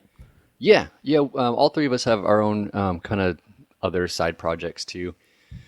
Camacho's in a band called Windows 1995, and they dress up in weird costumes, and it's him and a keyboard player, and I think they have some sort of like storyline about dolphins and I don't know. I love It's this band insane. already. Yeah. One time I said, "Hey, yo, let's do a heavy cover of Unsolved Mysteries," and Camacho snapped. He's like, "Windows 1995 has already done that, man. What are you talking about?" So they're all over the place. They do some really cool, like I don't know, keyboard stuff. I'm not into that genre very much, but what they do is really awesome. And then Justin's got a side project called Gnarly Parker, which is kind of fun. I don't know if they've released anything yet, but it's total math rock stuff with a dude from Honey and Salt, which is a great math indie rock band from Austin. And then, I play guitar in Zyclops. And Zyclops is three guys that used to be in a band called Skycrawler. It's total like neurosis type stuff, maybe a little kind of grunge noise rock type stuff in there too. It's total post metal as well. Yeah, I heard hints of Russian Circles, Pelican, Torch, Nice. like all that great stuff. It was really Sweet. good. Yeah. Yeah, that one's tuned down real low. We play in G and that stuff, and those dudes have been around a while in a band called The Roller, Weak Flesh, The Devil in the Sea, a lot of that kind of Texas and Louisiana super heavy stuff. And so they started a new band, and just wanted a second guitar player. So I do a lot of that textural stuff and add some leads and stuff while Ryan holds down a lot of the the heavier lower stuff. But it's definitely a fun band. I'm really excited doing it. It's I don't want to say like more casual, but it's I don't think we're going to be doing much touring or something like that. But I definitely think the songs came out really well, and I'm really excited about it. I like it's one of those kind of things where I enjoy listening to it and playing it. So it's a fun outlet. Yeah. Awesome. So any gigs? Is there going to be any gigs in the future when things open up, or have we not gotten to that stage of planning yet? Man, we are so torn. We're when we were writing and rehearsing and when we recorded last week, we had masks on. We were in totally different rooms. Yeah. So I think we're at that stage. We are seeing some stuff start to happen here. We're in June 15th or something right now. So Yeah. I personally feel like it's a little too early. I can't imagine what a show would be like. It's almost like you're going to be purposely playing to a lot less people. You're going to have to be wearing a mask, and I think it's too soon to try to do that. So we probably will take a little while to start playing live, but you might see something from us that is a safe online version of playing pretty soon. That I'll tease out a little bit. Oh, Awesome. excellent. So we'll have. In fact, that to I'll look tease it forward a little bit more. There's a group called Safe House, and they've been doing online streaming of bands for years. We did one, I think, like 3 years ago or something, maybe even longer. And Camacho's kind of started getting involved with him to start bringing bands on, kind of like a weekly thing where the people in our scene are going to start playing shows there and raising money for the causes of what's going on right now, and I think it's a pretty cool idea because it's safe. You don't have to wear a mask, and we can play live. So look out for Safe House in Austin. That's going to be something that comes up soon. That's awesome. I'm looking forward to that. So what do you do for your job when you're not touring and in bands and all that stuff? Yeah, I'm lucky. I kind of have a desk job, kind of a 9 to 5. I work for a large computer company. I'll say that. Just total. I'm a program manager. You know what I mean? So it's total, just kind of white collar 9 to 5 type corporate job, and I'm lucky that I have the ability to kind of accrue vacation times, and my boss is supportive of music. I mean, I'd say there's a ton of people that work at the company that I work for that are musicians or ex-musicians.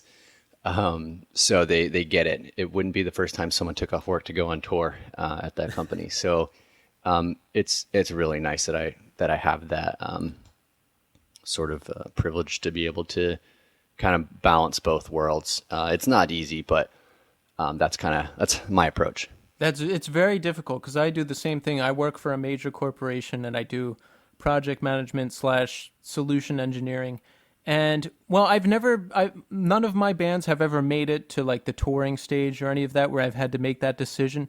But just my own upbringing, I was never really willing to really live the lifestyle. You know what I mean? Like just scrap it and just only do music. I'm kind of obsessed with having stability because there was a lot of instability earlier. So that's one thing I'm just always like, I don't want to be like broke or not able to eat, or I have to think about my future, that kind of stuff. Totally, man. That's exactly where I'm coming from too. And like I said, my dad was a musician, and unless you make it huge, I think he opened for Three Dog Night once and is friends with Clint Black and that sort of stuff, and still not a lot of money in it. And I think kind of learned early on that as much as I love music and want to do kind of what my dad does, that sort of thing, also kind of learned what how to not do it that way at the same time, because stability is a huge part of just my brain. I need to have that stuff, so I kind of did that first, and then said once I get to that point, how can I make music along the way, and kind of am lucky to find that balance right now. But I totally know where you're coming from, man. Like and not everyone's like that, I was listening to the last episode y'all did, or episode 13. What was his name again? Brendan? Brendan Ekstrom, Brendan, yes. Yeah, from Circa Survive and This Day Forward, right? Yes. Yeah. Did I hear in that one of you guys toured it with This Day Forward or something? I did, yes. Awesome. I did a couple tours with them, 2002-03. I was like doing merch. Awesome. Badass. Yeah. I think I heard in that episode that he had said, or maybe if he was saying about him or someone else, but that you kind of just have always done what maybe it was even you that said this, that someone was saying that you just kind of always do what you think you're supposed to do. Yes. Yes. And that he was saying he got to where he got by taking chances. And I think I kind of played it a little more conservatively because I wanted to make sure I was going to be able to eat and stuff like that too. So I played a little more conservative, and I, ideally could have had a band make some success and make some moves and tour a little bit more when I was younger, if I hadn't done that. But I'm also happy kind of the way things are. I got an awesome wife, and we bought a house recently and stuff. So that sort of stability is really nice, and it lets me be able to focus on music instead of having to hustle real hard. So and everyone's got their own. You were saying Brendan was living in a car in that episode. Yeah. That's fucking badass. I mean, that's one fucking way to get there, and look at him now. So everyone's got their own different paths. But I think it's really cool to watch us all work together. Absolutely. And when I hear these stories, sometimes I'm like, man, when I was younger, I should have took more risks or said, fuck a job, and like just focused on music more, or maybe not focused on getting fucked up for 20 years of my life. And, maybe things would have gone different. But you know what? Everything led me to here right now, and things are good. I have a girlfriend now. She's got a kid. So, nice. That's a whole separate life. And then... but at this point, I just want to fit things I love into what I'm doing. I don't think I could like join a band and go on tour right now. Not saying it's impossible, but it doesn't look like it's in the cards. But getting to do this with Tommy and getting to talk to our favorite artists and connect with them and just, I don't know, it's just awesome. It kind of came up out of the blue, but we're loving it so far. Well, you know what, and you guys are doing an awesome job too. The one episode I listen to music podcasts all the time. I wish I would have been on the radar sooner, or that you guys would have been on my radar sooner. I wish I would have found out earlier. But I'm only 14, 15 episodes in, so you got a subscriber now. I'm really into what you guys do. Oh, that's great. Sweet. Because you guys also have the niche and the genre that I'm into. There's also one, Y'all Can Stay at My Place. Check that one out. That's a cool podcast that are kind of doing similar stuff to you guys. It's one of the guys from Rosetta and Constance, I think, and that one's really good too. But I definitely love what you guys are doing. And yeah, it's just fun to listen to. It's fun to talk about. I annoy my wife talking about band shit all the time, so it's nice to be able to spend some time talking about. I can literally see her eyes just roll in the back of her head when I start talking about shit like that. So it's nice to, especially during quarantine. So I really am stoked to be able to talk to you about this shit. Great. We're glad you came on. It's funny because my girlfriend, I don't think she doesn't care about the podcast. like I'll be like, what? You didn't listen? We had so and so on. Like, and she's like, but it's just not her thing. Like she's a stylist in the fashion world. So if she was doing like a stylist podcast, I probably wouldn't want to listen to it. Yeah. Well, what if you got the dude from 18 Visions to come on? He's a stylist. Which they guy? could merge the world. James or another one of them? I think the singer. Yeah. Oh shit, we would have him on. Yeah, and then she would listen. You know what? That's a great idea. Are you developing a show for one person? Is that what this is? just narrowing down the market as we go along.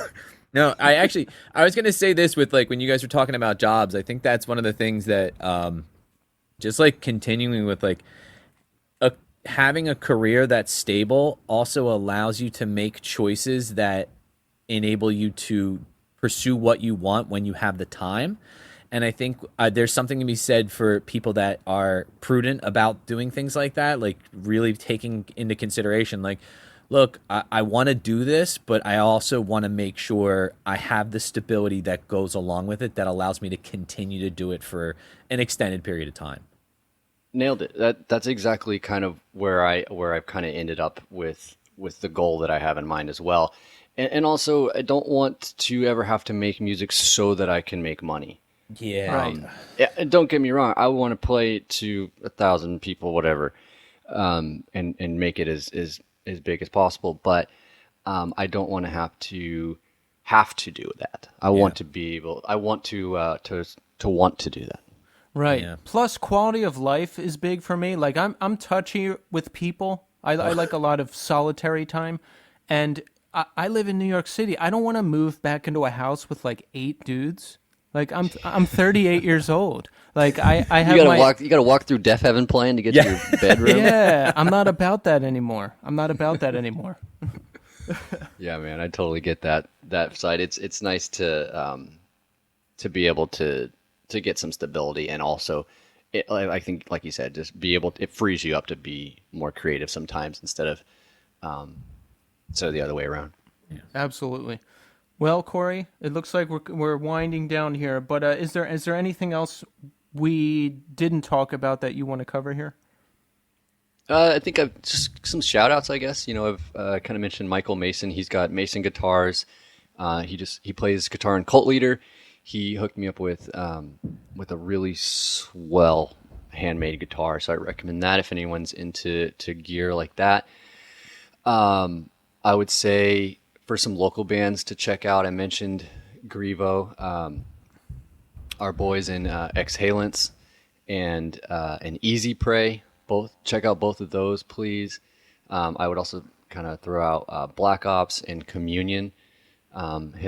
Check out those bands. Those are that's kind of our crew, and Portrayal of Guilt also. Yeah. Homies. So that's kind of our scene. So definitely check those bands out. The Michael Mason Guitars, if you want to find it on Instagram, it's MSM Guitars. MSM Guitars. Yep, that's the guy. And let's see. What else? Yeah, we'll be look out for Safe House. We'll ideally be doing some live stuff there. We'll have a premiere of a new song, hopefully pretty soon, within the next couple months. And yeah, follow us on all the socials and stuff. And dude, just thanks for having me on, man. I really enjoyed this. You guys are awesome, and you got a new subscriber for sure. I'm a big fan of the pod.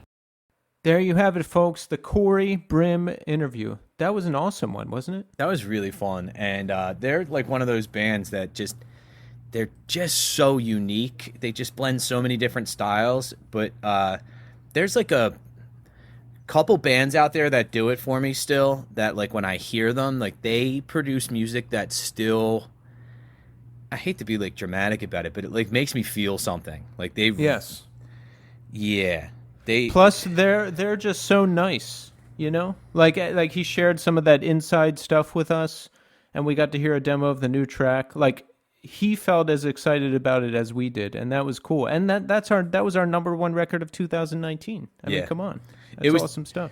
It's so huge because like the other thing with them is like they have such a huge sound. I actually listened to Sleeper again last night, and it was like so like the song is I think it's 7 minutes or something like that, and it's just it's a fucking roller coaster, man. Like this whole thing is just great. And one of the bands that he mentioned in there, I believe they're the band that they were going to tour with in France. Yeah. So I'll spell it again. It's Ingrina. It looks like Ingrina or Ingrina. Yeah.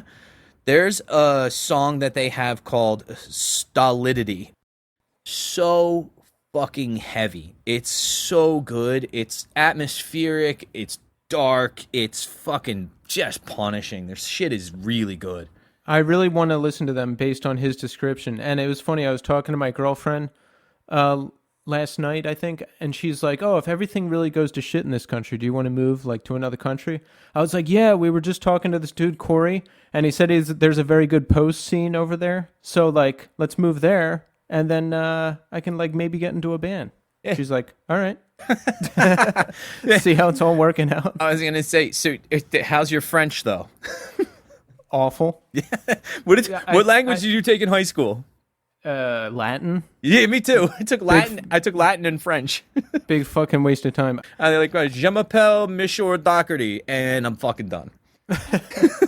I can say oui. Yeah, like it's one of those things that I just didn't understand it when we were taking it anyway. But I always thought about. Oh, I'm sorry. Go ahead. Yeah, I didn't want to go off on a tangent just yet. But Cory, I like that we got into some technical stuff too, because we haven't really done that on this show yet. Yeah, talking about tunings and making sure that we understand like the musicality of it is something that you both of us are completely remiss in. Like we don't understand it. Like I really want to try different tunings because I've only been playing in drop D or sometimes standard or like B standard, I think too. But I got to try out the Dad Gad. It sounds like a good one. It's really nice for doing things like we were talking like after the show really quickly. I think one of the things that I tried to learn that the Sad Waltzes of Pietro Crespi, that Owen track, and I tuned to it and started looking at a tab and I just started playing around with it.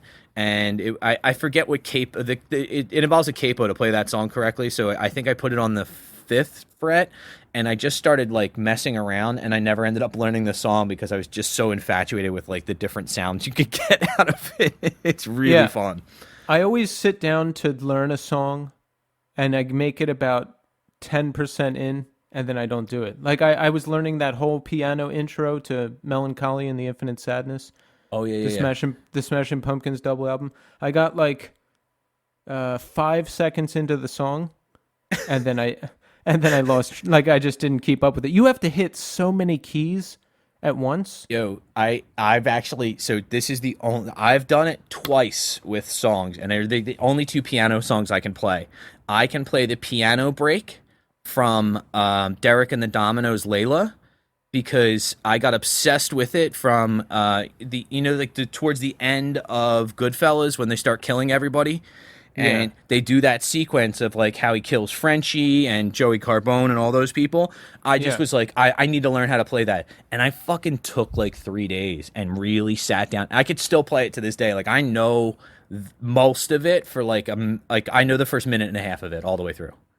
And I learned Queen, Bohemian Rhapsody. I know the beginning part. It's like two keys. Ding, ding. Like it's the only part I could play. Oh, I thought you meant just dun dun dun dun dun. No. So I'm thinking of like maybe I'm thinking of the wrong Queen song. Hold up. It's the one where I'm pretty sure it's the beginning of that. It's that real slow Mama. Just cute that part. Yeah, like there's a lot of different parts to that song. That's it's the like part. 5 different songs. I can play that part. Okay. So, doing this podcast is crazy. Like, get this. I'm in situations a lot where I'm speaking in front of people or I'm hearing people speak and that type of thing. So now I'm enunciating like I am now to make sure I don't say or do anything like that. And like I get so anxious about editing this thing and making it all flow and sound nice. Yeah. That like when I hear people talking and stopping and saying and or like clearing their throat, like in my head as they're talking, I'm like, cut that, got to move this together. Like it's like a real time like audio chopping session in my head while someone's talking. It's fucking nuts. Yeah, I actually notice it now. Like when I hear people, especially in like meetings and stuff like that, I'll hear people have like verbal crutches they use, like things they consistently go back to. And I actually picked up on one that I say fairly often. I start out, when I go to explain something, I start out with, here's the thing. And I can't stop I know I'm about to say it and I still say it anyway. I'm like, I just can't think of anything better to say.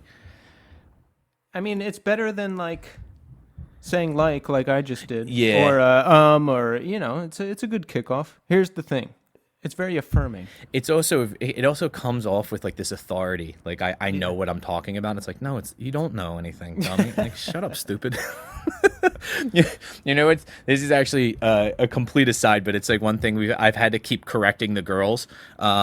We watched an episode of The Simpsons the other day because they've been like obsessed with like, I want to watch the shows that Daddy watches, and they can't watch 90% of what I watch. However, I found a couple episodes of The Simpsons where I'm like, this is like mildly appropriate, and the stuff that's inappropriate goes way over their head, so they can't get it anyway. But the episode of The Simpsons where it's called Burns' Heir. It's the one where Bart becomes Mr. Burns' heir, and there's an audition process that goes through it, and during the audition, Homer writes the cards for Bart to read, and in the middle of the speech, he says, "Thank you, Mr. Burns." And from the side of the stage, Homer shouts, "It's Kearns, you idiot!" So consistently in my house, the girls have been saying, like, when somebody says something, they'll just go, "It's Kearns, you idiot!" So they've been trying to get them to stop saying it. Oh, that's I good. think it's probably a losing battle at this point. Just let it go. That's too hilarious. It is too funny. It's like when they first say their swear word, like a first swear word by accident, you're just like, you know what? That's adorable. I'm just gonna let it slide. You ever hear of misophonia? No. It's this thing where you're like very sensitive to certain sounds. I think I have that. What sounds do you hate? Throat clearing, coughing, sneezing. When someone like yawns really loud, that's annoying. How about chewing? Chewing. Oh God, metal scraping. Oh, so Kelly will flip out. I used to do it when we were younger, like when we first started dating. If I had change in my pocket, I would take like 2 of the coins together, like in between my index finger and my thumb, and I would just rub them together. And it's like nails on a chalkboard for her. You can watch her physically have a reaction to it. Like she gets goosebumps. She's like, "Stop doing that." Yeah, and like if we're recording and I hear someone like open a bottle or like anything going on, I feel like this hot feeling rising up my neck, and I'm like, "No, dude, chill. It's okay. We can take care of it later." Like. So if that's it is a real thing, but I think I have it. Oh, for sure. Like Yeah. it's definitely one like there's I actually I wrote this down the other day. I don't think did I mention this? I might have mentioned it before, but I can tell how mad I am or how aggravated I am during the day because I get really if someone sneezes, I don't have an issue. If someone sneezes like 3 or 4 times in a row, there's a part where after they like all right, bless you. God bless you. What the fuck are you doing? Like I like, it's an immediate like I have this rage that just builds and it's like as they keep sneezing, I fucking lose my temper. And I notice Yeah. that like if I'm in a great mood, it'll take like the people could sneeze 5 times in a row and I have no reaction. But the other night I was in a bad mood about I had a bunch of stuff due for the job I have where I'm like writing assessments for this charter school, and I'm like writing these tests and I'm just frustrated. I'm like trying my best to like make sure that the standards are correct, and I'm like looking for questions, I'm rewriting questions, and we got in bed and my wife sneezed like twice in a row. This is an involuntary action. She's not doing it on purpose. Calm the fuck down, but I can't. Like there's just part of my brain that it's just seething. I'm like, oh my god, I'm gonna freak out. I think that's a common one because I'm work in an office sometimes, and I've noticed that when people say "bless you," it's more like a secret "fuck you." Yeah, Because they'll be like, someone will sneeze and they'll be like "bless you," and it's like that's like their way of saying like, "Yo, get your fucking shit together." yeah, bring it. Yeah, take it down a notch, dum dum. Stop. There was a tweet sometimes. I don't remember who tweeted it, but they were like, "Sneeze 1, bless you. Sneeze 2, bless you. Sneeze 3, get away from me until whatever it is you're doing stops." Like, that's the perfect description of it. Yeah, no, it's just, and I used to remember like taking like the bus with Anthony to school, and I remember that's what Anthony used to do it like all the time when someone would sneeze, he'd be like, "Bless you," and they would sneeze again. He would just start yelling things like, "You're ruining it for everyone." Like, like it's the immediate reaction of every single person on the bus just looks at him like, "What the fuck is your problem? Like, are you okay?" So Tommy, Yeah. what's up with you? Like how No, roll with me on this. Like Okay. what? Now, I know a lot about your job. Yeah. And I know a lot about what goes on in your house, but like do you get depressed? Do you get I know you get angry, but do you Oh get my God. depressed? Do you get anxious? Like what do you worry about? Give me some of your mindset during these times.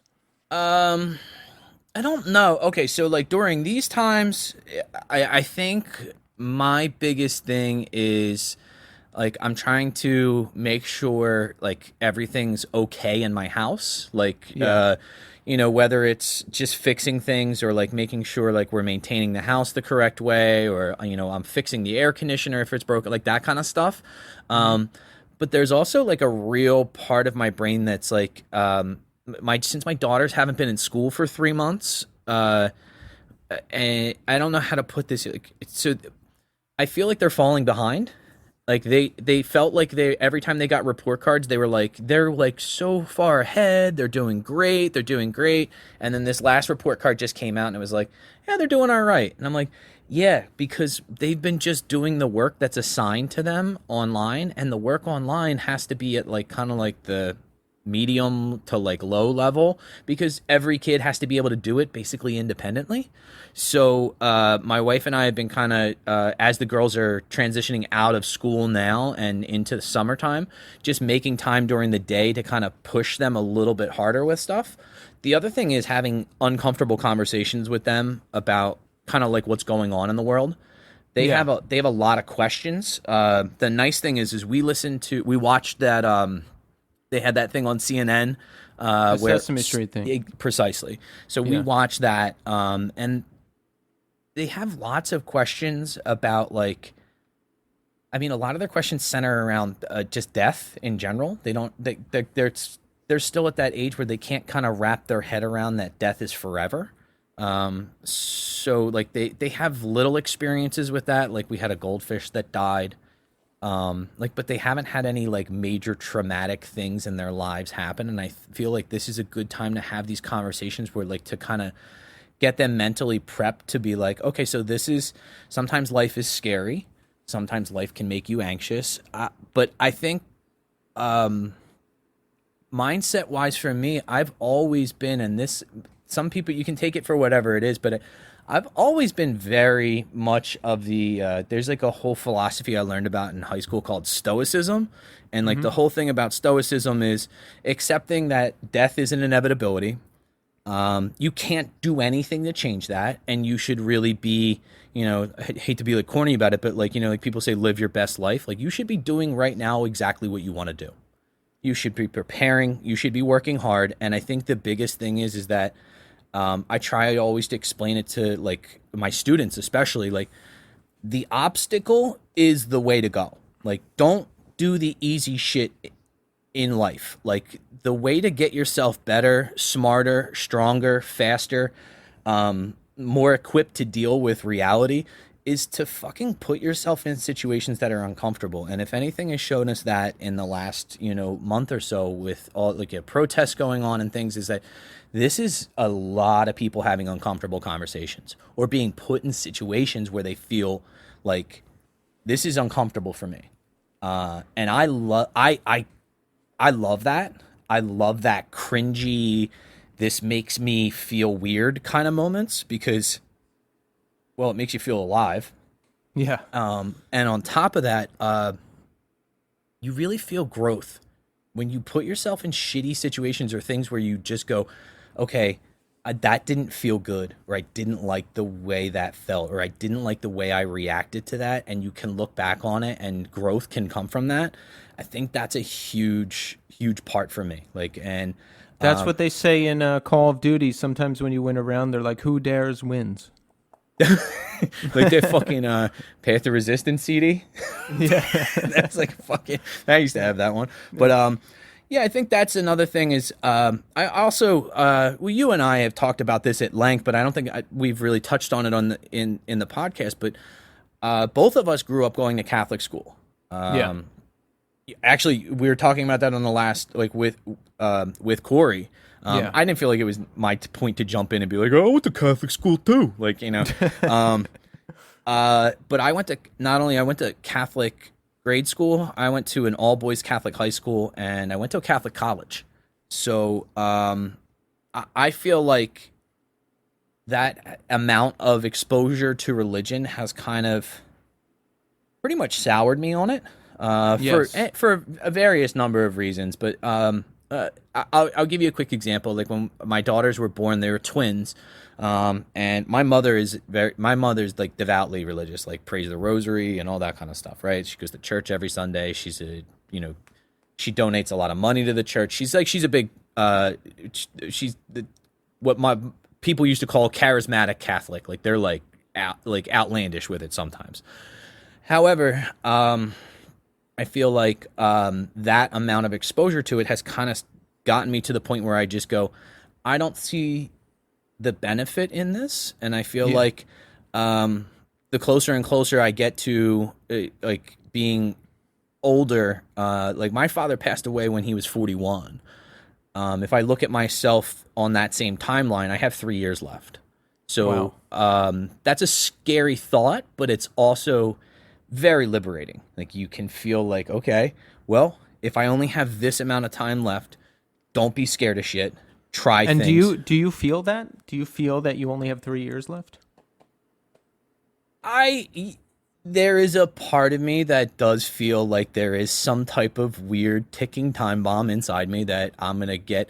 That I will get bad news someday, and I'm not sure that that's a healthy way to go about it. But I think one of the things, and this is I don't remember who it was. It might have been a TED Talk or something I had listened to, but the speaker was talking about something, and they said, you know, essentially, we all know that the comfortable life that we have right now will end. Like you're going to get a phone call and you're going to pick it up, and either you're going to get news that either you're really sick or someone you love is really sick. And the true horror of all of that is that we fucking convince ourselves that it's not going to happen. Well, here's the thing. It's already happened to me a lot of times. Like I feel like I did all my bad stuff, so I want to be done. Okay. I don't want any more bad stuff. I think that's a good way to think about it. I think about, especially when I think about what I do for a living and the work I haven't chosen to engage in, is like, I feel like I'm doing good, and I feel like that definitely puts me in a position that my mental health has always been like, regardless of what's happening in my personal life, my one of my things that keeps me going, especially when I'm not in a great mood, or I am depressed, or I don't feel great, is that I know I need to be there for my kids, for Yeah. my own children, and my kids at school. And I think that's, Yeah, so you have like a ton of kids. I have, yeah. I mean, every year I have 90 new siblings or children at the. So for you, it sounds like you don't get too hung up on like depression or anxiety or anything like that. It's family focused, Yeah, it's child focused. It's like I just got to do what I got to do. yeah, and I think a lot of that. I don't know. I guess one of the things that comes to mind is like, I consistently think about like, did you ever watch that show Rick and Morty? No. So, No. dude, But make this quick because I don't want to talk about that show, and then we Yeah. have to talk about me, which is very important. But there's a really, really, really cool part in that story where he essentially, Rick is Morty's explaining to Summer, his older sister, Rick's philosophy on life, and he essentially says that nothing matters, nobody cares about you, and that this will all abruptly end. So taking that into consideration when you do anything is that, like, you might as well be okay with it. Like, accepting that fate is going to be whatever it's going to be. Just live in that moment, and try to appreciate what you have when you have it. Because again, you know that phone call's coming. In addition to the normal anxieties of life, I have a ton of anxiety, like with even going outside and communicating with people and all that stuff. So being isolated is good, but it's also going to be tough because I'm going to have to like reacclimate to life on the outside. You know what I'm saying? Oh, yeah. Like getting used to hanging out with people and going to dinners and all that stuff. Being And- social again, yeah. yeah, so I'm going to have to ease back into that. And I get super anxious before most things. You know, before we do this thing, before I go to sleep, I don't know, lots of stuff. So there's that. And then just with everything going on, you know, in the wake of George Floyd and all the other stuff that's happened, it's just like, you wonder, like, am I doing enough? What can I do? What else can I do? All that kind of stuff. Like, so there's those considerations. And then, oh yeah, plus like, I'm like, I've only really started growing up in the last 3 years. So like, you know, learning how to live like a normal person and be an adult. And I've got a girlfriend now who has a kid. And so I worry about money a lot. Yeah. Like our combined rent is like close to $10,000 a month. We live in fucking Manhattan and Brooklyn. Holy Yeah. shit. Oh my God. So, and just, you know, getting a kid into school in Manhattan is insane. Yeah. It's insane. I see my girlfriend going through the process, and I'm helping her where I can, but it's a fucking crazy place to raise kids. I can relate to you with anxiety with certain things. I think one of the things that I get to is I get inside my own head with, if I get observed for teaching at my school, I get observed like 2 to 3 times a week.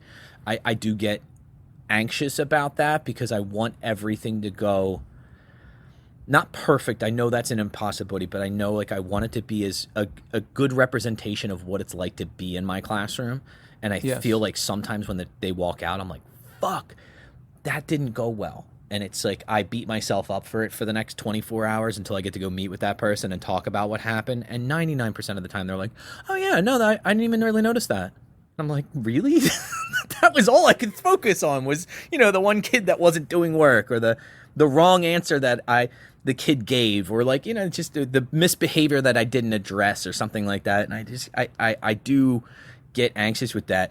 I was actually thinking about this with a lot of people that have anxiety. Their go-to route is they're going to go ahead and get like Ativan or something like that. However, with you, Not an Not option. an option. Yeah, Yeah. I tried a different non-narcotic medication a couple years ago, but it just made me tired. Okay. And I'm tired enough as it is every day. I don't need like extra things to make me tired. I know it works for some people, but I just don't need it. You Yeah. know, I have other ways to cope with that. So I'm gonna shift now. Cool. Now we got those A Life Once Lost and This Day Forward videos from Palanca Park. Yeah. And I forget if I thanked them already, but I wanted to thank Ed Hewitt and Andrew Modi for getting us those videos, because that was fucking awesome. And you know, it's just more evidence of why cops fucking suck. You know, because the fucking Bensalem police coming in and like acting like tough guys and yanking people off the stage, and Bob said that like they tried to steal the money. Yeah. And listen, if your family is in the Bensalem police, I'm not sorry. Fuck them. You know, like they were assholes, and it's just more examples of what's not right. Yeah, and the guy in the video that's like the biggest dick is like actually like in charge of. I think he's the head of emergency responses now. Oh, great. Yeah, he's like the supervisor of everybody now. So he has even more power than he had before. So I'm sure that's going swimmingly. Yeah. So thanks, Ed and Andrew, for getting us that tape. Oh, and by the time this airs, we will have posted the last This Day Forward set as well. Oh, and yeah. that also came from Ed and Andrew. So thank you guys for that. Where did that take place? I wasn't at that, I don't think. First Unitarian Church. Yeah, I wasn't at that. And check this out. We got a new review. Ooh, okay. You ready? Yeah, ready go. for this? Go. 5 stars from another new phone. I found you guys while searching for random A Life Once Lost stuff on YouTube, and I'm glad I did. I never made it to a KFN show and regret never seeing those dudes live. I'm really excited to hear Bob talking about potential live shows and would pay good money for a Mind Power live show. So, Bob, if you're listening, this gentleman or woman or person is looking for A Life Once Lost and Mind Power shows, and many of us are. So let's do it. Yeah. Yeah. So thank you for the nice review and the nice rating, and it looks like it's wind down time. Is there anything else you want to cover shortly, Tommy? Shortly. No, I that was it. I just really I love looking. Keith and I go back and forth a lot through text, and I just love looking at the page, and I see sometimes like the comment threads of people building along with like, hey, and then they tag 3 people like, hey, do you remember this? And then those people chime in. It's like, it's really fun to see that kind of stuff, and it's nice actually. So it was Ed Hewitt, and what was the other gentleman's name that gave us the tape? Andrew Amodi. So Andrew Amodi had a beautifully written comment about the This Day Forward show, and I'll actually hold on. Let me just pull it up because he said it so succinctly, and I was like, that is just a great encapsulation of Here, let me just get it up. Pull that up. So really, it was so well said. It is really good. Yeah. Here, it's this one. Seeing myself as a 13-year-old kid with my hands on my favorite singer at the time screaming lyrics into his mic gave me chills.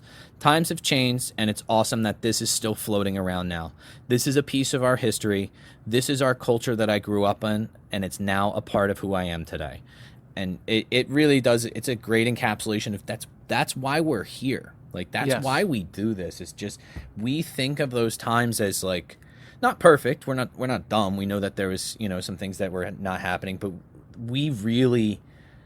I look back on those times so fondly because they were just so much fun, and it has shaped me in a way that a lot of my thinking about crowds, social aspects, like the way to deal with people that can sometimes be aggressive or egomaniacal, like everything that I do, I can somehow trace even a little bit of it back to going to shows and being involved in hardcore. Yeah, it was a great summation, and that's why we do this. to talk to bands that we love, older bands, newer bands, it doesn't matter. Oh, and I just want to clarify one thing. This podcast is not just for hardcore. It has been hardcore focused, but we want to touch everything under the satellite. Post-hardcore, post-rock, emo, hardcore, metal, whatever. Anything under the umbrella, we want to reach out, and we're going to be venturing out of the Northeast. Well, we ventured out of the Northeast for this episode and a couple more that are coming up. So it's going to be worldwide, baby. Yeah, for worldwide. Sure. I want OT the Real on here, too. Yes. OT the Real, if you somehow hear this, we want you on the show. But I'm not going to ask you yet because I want us to get a little bigger first.